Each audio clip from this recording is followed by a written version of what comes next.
Sekarang kita masuk ke contoh terakhir jurnal penyelesaian yang berhubungan dengan accrued revenue. Di sini nanti kita harus mengakui adanya pendapatan dan piutang walaupun kita belum melakukan penagihan ke customer untuk melunasi jasa. Apa maksudnya ini? Kita akan paham jika sudah masuk ke contoh soal. Contoh di sini menjelaskan perusahaan telah menyelesaikan jasa senilai $200 namun customer belum melakukan pembayaran, atau dalam soal ini perusahaan bahkan belum memberikan tagihan ke customer. Karena kondisi tersebut maka neraca saldo sebelum penyelesaian tidak ada transaksi yang berhubungan dengan itu. Karena laporan keuangan dibuat tanggal 31 Oktober, pekerjaan akuntan adalah memastikan bahwa semua angka di akun itu up to date, terbaru, sesuai dengan kondisi di tanggal 31 Oktober. Jadi yang perlu mendapat perhatian adalah apakah pendapatan sudah diakui secara benar di periode terjadinya. Akuntan kemudian memastikan adakah pendapatan yang belum diakui. Kemudian akuntan ini melakukan konfirmasi dengan bagian atau divisi yang mengerjakan jasa iklan. Kemudian diperoleh informasi bahwa pekerjaan telah selesai di tanggal 31 Oktober, namun memang belum menginformasikan ke konsumen.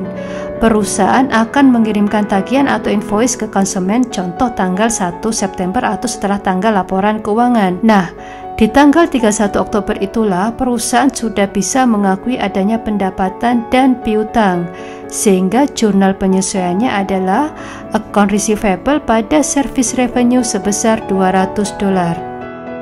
Jadi di sini kita bisa mengakui piutang, dengan kata lain konsumen punya hutang ke kita walaupun konsumen belum menerima tagihan hutang mereka. Ya tentunya customer harus membayar hutang itu karena perusahaan kan tidak mungkin memproses pekerjaan iklan tanpa adanya pesanan dari konsumen. Jadi ketika dulu konsumen pesan, contoh pesan tanggal 1 Oktober, jika dia belum membayar maka hanya pesan, maka tidak ada catatan akuntan pada tanggal 1 Oktober itu karena hanya pesan, tidak membuat posisi aset, liabilitas dan ekuitas berubah.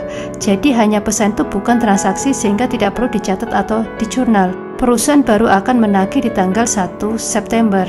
Maka itu di tanggal 31 Oktober, di tanggal laporan keuangan, perusahaan harus mengakui adanya pendapatan dan piutang dengan membuat jurnal account receivable pada service revenue. Nanti ketika tagihan dikirimkan dan diterima oleh konsumen pada tanggal 1 September, maka akuntan akan mencatat jika ada pembayaran dari konsumen.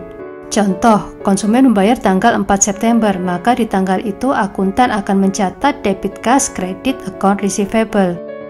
Lalu bagaimana jika di tanggal 1 Oktober konsumen sudah membayar? Ya ini beda cerita lagi.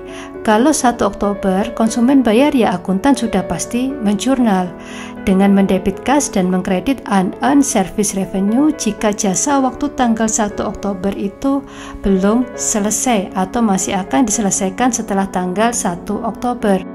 Kemudian di tanggal 31 Oktober ya kita terapkan jurnal penyelesaian yang sudah kita bahas di video sebelumnya terkait unearned revenue. Sekarang paham kan kenapa jurnal penyelesaian ini muncul?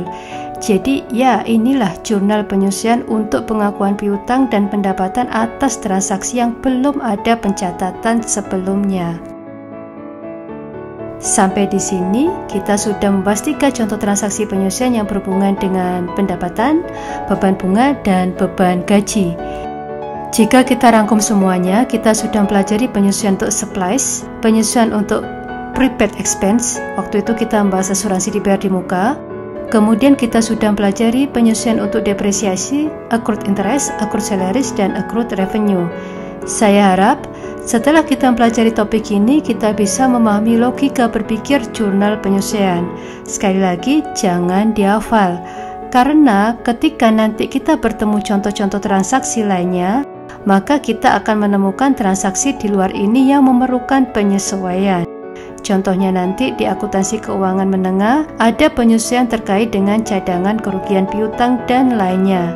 Kita di kelas pengantar akuntansi sebatas mempelajari di topik-topik ini dan diharapkan agar kita memahami logika pentingnya jurnal penyesuaian. Dari apa yang sudah kita pelajari, kita bisa menyimpulkan seperti di slide ini bahwa Pertama, jurnal penyusian tidak akan pernah melibatkan akun kas. Kenapa bisa begini? Ya, kembali lagi kita harus berpikir pentingnya jurnal penyusian dari materi yang sudah kita pelajari sebelumnya. Jika kita sudah bisa memahami logika berpikir jurnal penyusian, pasti kita otomatis paham kas tidak perlu disesuaikan. Hal ini karena jika neraca saldo sebelum penyusian menunjukkan saldo kas contoh sebesar 5 juta, maka itu pasti angka yang sudah terupdate karena munculnya saldo kas di neraca saldo berasal dari jurnal penerimaan dan pengeluaran kas, sehingga tidak ada cerita sampai memerlukan penyusian seperti yang sudah kita bahas sebelumnya. Nanti di mata kuliah akuntansi keuangan menengah kita akan bertemu materi rekonsiliasi bank yang berhubungan dengan jurnal yang melibatkan kas. Nanti di sana akan disebut apakah jurnal rekonsiliasi itu termasuk jurnal penyusian atau bukan. Silahkan Anda menganalisis ini ketika nanti bertemu dengan materi rekonsiliasi bank di mata kuliah akuntansi keuangan menengah. Kemudian yang kedua, jurnal penyusian itu membantu kita untuk memastikan bahwa logika penyusian dapat diterima. Contohnya, penyusian untuk mengakui pemakaian perlengkapan seharusnya mengakibatkan kenaikan di beban pemakaian perlengkapan dan menurunkan nilai perlengkapan.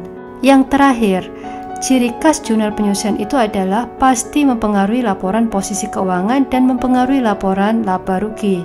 Kita lihat contoh jurnal surplus expense pada surplus, di mana surplus expense adalah komponen di laporan laba rugi dan surplus di laporan posisi keuangan. Contoh lainnya, depreciation expense pada accumulated depreciation, di mana depreciation expense itu menjadi bagian dari laporan laba rugi dan accumulated depreciation adalah akun yang dilaporkan di financial position. Jelaskan sampai di sini? Kita kembali lihat, ini adalah neraca saldo sebelum penyusian. Kemudian kita sudah membuat jurnal penyusian seperti yang sudah kita bahas tadi. Slide ini menunjukkan rangkuman jurnal penyesuaiannya. Lalu jika kita lihat di siklus akuntansi, maka setelah jurnal pasti posting ke buku besar. Jadi setelah jurnal penyusian kita harus posting jurnal penyusian itu ke buku besar. Anggap saja kita sudah posting ke buku besar dengan nomor referensi setiap akunnya seperti yang kita lihat di slide ini, sehingga setiap akun buku besar pasti menghasilkan saldo-saldo akhir setelah penyusian. Nah, saldo akhir itu kita laporkan di adjusted trial balance atau neraca saldo setelah penyusian seperti ditunjukkan sebagai berikut. Ini adalah adjusted trial balance atau neraca saldo setelah penyesuaian. Kita bisa lihat tulisan yang berwarna merah ini menandakan akun-akun ini terkena dampak dari jurnal penyusian yang kita sudah buat sebelumnya. Neraca saldo setelah penyusian ini juga menunjukkan adanya akun-akun baru yang belum diakui di neraca saldo sebelum penyusian seperti salaries and wage expense, surplus expense, insurance expense, interest expense, depreciation expense, accumulated depreciation, interest payable, salaries and wage payable. Kita sudah selesai di tahap adjusted trial balance. Berarti selanjutnya materi kita adalah penyusunan laporan keuangan. Terima kasih dan sampai bertemu lagi di materi penyusunan laporan keuangan.